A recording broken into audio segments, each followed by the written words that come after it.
केंद्र सरकार के जन विरोधी बजट के विरोध में हिमाचल किसान सभा की जोगिंदरनगर इकाई के बैनर तले आज चौंतड़ा में सैकड़ों किसानों ने जोरदार प्रदर्शन किया।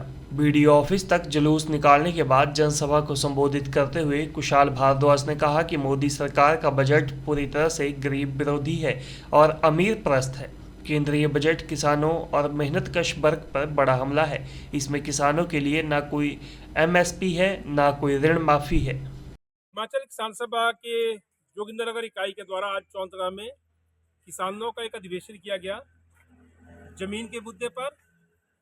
और उसके साथ साथ जो केंद्र सरकार का जो बजट आया उस बजट को लेकर के भी अधिवेशन हमारा था। और मुख्य तौर पर दो ही बिंदु थे और कुछ और स्थानीय मांगे हैं। तो हम ये कहना चाहते हैं, जो आज अभी हम यहाँ पर प्रदर्शन भी कर रहे हैं किसान सभा के माध्यम से, कि जो केंद्र की मोदी सरकार का 2025-26 का बजट आया है वो पूरी तरह से गरीब विरोधी है।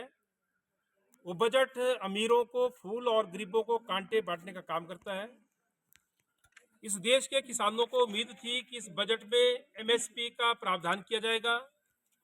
इस देश का किसान कर्ज के बोझ तले दबा है। बहुत सारे किसान कर्ज में डूब करके आत्महत्या कर रहे हैं। और तब किसानों की मांग थी, जो संयुक्त किसान मोर्चा उसकी भी मांग थी, कि किसानों की ऋण माफी का प्रावधान इस बजट में होना चाहिए, जिसकी पूरी तरह से अनदेखी जो है मोदी सरकार ने बजट में की है।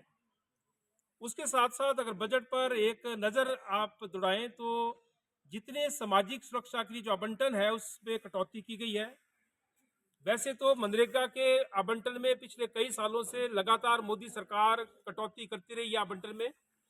पिछले साल मनरेगा के लिए 86,000 करोड़ रुपए का प्रावधान रखा गया था, जो इस बार भी उतना ही है।